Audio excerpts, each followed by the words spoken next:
Si je gagne, l'honneur de ma sœur t'appartiendra. » Dehors, la nuit était noire comme du charbon.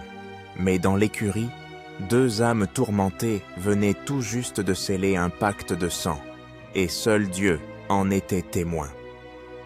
Le lendemain, la foule faisait vibrer tout le terrain, mais ce n'était pas de la joie, c'était l'attente d'une catastrophe.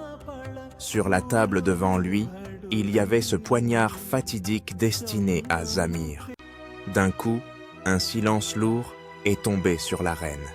La porte massive de l'écurie s'est ouverte, et Zamir est sorti, perché sur le dos de Sultan. Les yeux blancs de Sultan brillaient sous le soleil, durs comme la pierre, et de la mousse s'échappait de sa bouche.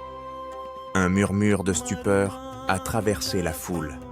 Un gamin insensé venait d'amener cette bête redoutée. Zamir avait le visage livide, mais il serrait les rênes avec une main de fer. Il a cherché sa sœur Zoya du regard. Elle, morte de peur, s'était cachée derrière son voile. Le nawab a levé un drapeau et, dès le coup de feu, Sultan a démarré comme une tempête. Ce n'était pas juste une course, c'était un vrai saut dans la gueule du loup. Sur la piste, Chaudhry avait piégé le sol avec des éclats de verre et des pointes d'acier. Sultan, aveugle, n'y voyait rien. Il faisait juste confiance à la voix de Zamir. « Tourne à gauche, saute loin, maintenant !» La voix de Zamir portait sur la piste.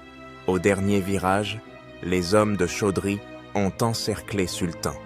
Un d'eux a discrètement fouetté près des yeux de Sultan, lui ouvrant le front.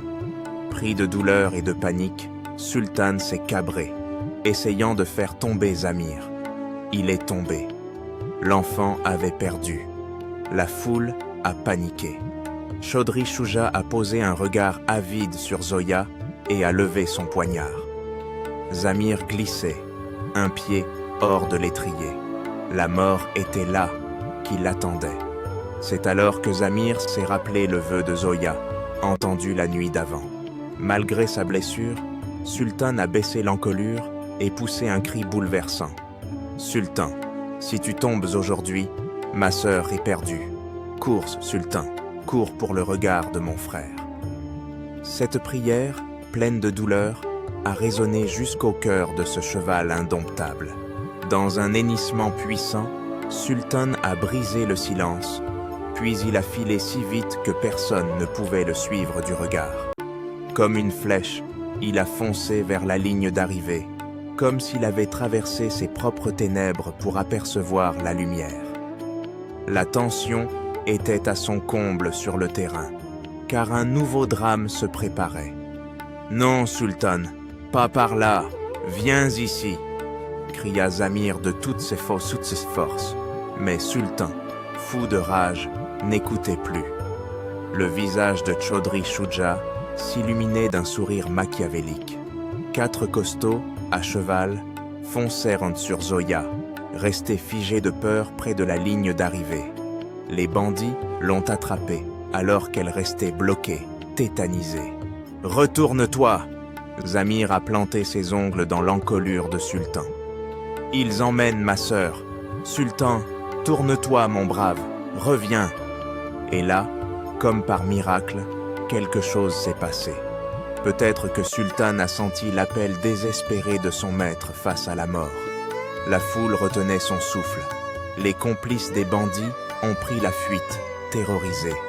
Sultan a écarté leurs agresseurs et est reparti vers la ligne d'arrivée. Chaudhry Shuja s'est levé, sentant la mort approcher. Sultan allait si vite qu'il n'était qu'un éclair blanc. Plus que 10 mètres jusqu'à la ligne d'arrivée. Mais le dernier homme de Chaudhry a lancé une lourde lance devant Sultan. Un énorme fracas a retenti. Sultan a trébuché, a été projeté dans les airs avec Zamir, puis s'est effondré. Zoya est tombée aussi. Chaudhry Shuja, fier de lui, a sorti son poignard et s'est approché. « Tu as perdu, gamin. Ton honneur est perdu, et maintenant tes yeux. »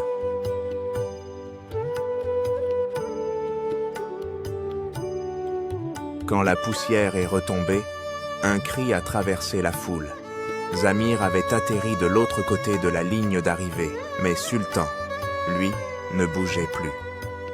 La lance, au lieu de s'enfoncer dans la terre, avait transpercé la poitrine du brave cheval, brisant son cœur fidèle.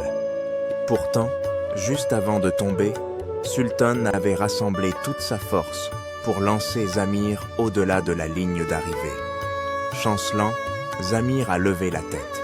Il ne voyait pas le sac des 50 lakhs, mais son frère Sultan, grièvement blessé.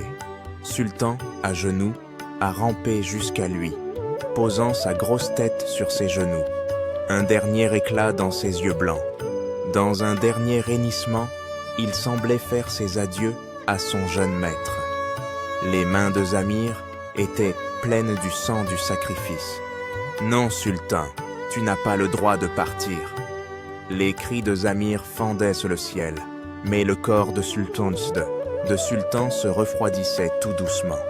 Ce cheval aveugle avait sauvé l'honneur de la sœur de Zamir et gardé les yeux de Zamir au prix de sa vie. Zamir avait gagné la course et remporté les 50 lakhs, mais sa victoire était couverte de tristesse. Ce jour-là, sur la piste de Rawalpindi, une page d'histoire s'est tournée. Un jeune pauvre avait gagné, mais il avait perdu son plus fidèle compagnon. Sultan, enfin libéré de l'obscurité, dormait pour toujours, laissant derrière lui un sacrifice inoubliable. Quant à Chaudhry Shuja, incapable de supporter l'humiliation et la défaite, il a perdu la tête et s'est mis à errer comme un fou dans les rues.